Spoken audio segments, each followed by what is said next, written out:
High, আমি Mousumi. Welcome to my art house. আজকে ভিডিওটা একটু লম্বা হয়ে গেছে, কিন্তু তোমরা যারা ক্লে নিয়ে কাজ করবে ভাবছো তাদের জন্য বেশ দরকারি একটা ভিডিও। তো এখানে আমি সমস্ত ডিটেল তোমাদের বলে দেব আমি কিভাবে ইউজ করেছি, কি ইউজ করেছি। তো ফার্স্টেই দেখো, আমি একটা ছোট্ট বোতল নিয়ে নিয়েছি, যার ওপর একটা প্রাইমার ইউজ করেছি। এই প্রাইমারটা কিন্তু এই কাজের ভীষণ একটা ইম্পর্টেন্ট পার্ট, এটা কোনো মতে স্কিপ করা যাবে না। আর যদি স্কিপ করে ফেলো তাহলে কিন্তু দেখবে তোমার কালারটা উঠে যেতে পারে। তো ফার্স্টেই প্রাইমার দিয়ে আমি বেশ ভালো করে রোদে শুকিয়ে নিয়েছি। তারপরে এখানে ফেভিক্রিলের যে ক্লে বক্সটা পাওয়া যায় তাতে দু ধরনের ক্লে থাকে, দুটোকে ভালো করে মিক্সড করে আমি এখানে লেয়ার করে নিয়েছি। ফার্স্ট লেয়ারে, তারপর সেকেন্ড লেয়ার, দুটো লেয়ার আমি করেছি। আমার এই কাজটা কিন্তু খুব বেশি ডিটেলিংয়ে যায়নি, খুব সিম্পল একটা কাজ আমি চুজ করেছি। সামনেই বড়দিন আসছে, তো ভাবলাম একটা স্যান্টার কিছু একটা তৈরি করি।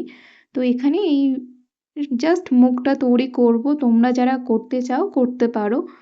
আর এখানে যে জিনিসগুলো দেখছো, মানে ক্লে ওয়ার্ক করার জন্য যে টুলগুলো দরকার পড়ে সেগুলো কিন্তু আমার কাছে একটাও নেই, কিন্তু তোমাদের ঘরে যা জিনিস রয়েছে সেইগুলো দিয়েও কিন্তু তোমরা শেপ ঠিকঠাক করতে পারবে।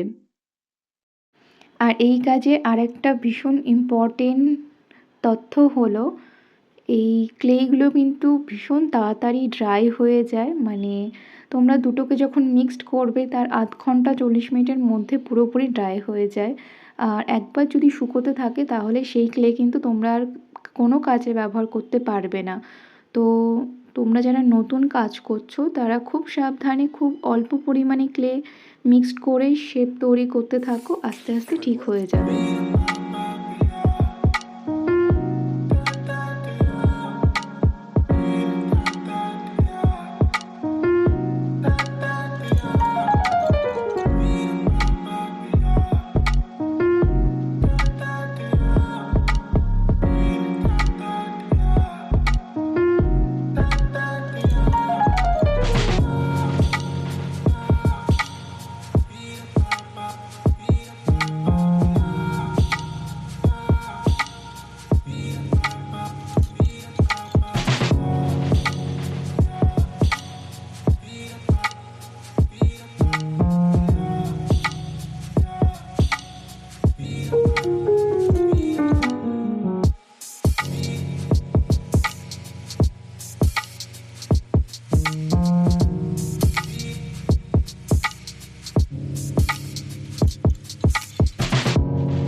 আমার এই কাজটা অলমোস্ট কমপ্লিট হয়ে গেছে। তোমরা যারা ভিডিও শেষ পর্যন্ত ছিলে তাদেরকে অনেক ধন্যবাদ। আমার ভিডিওটা কেমন লেগেছে তোমরা একটু জানিও।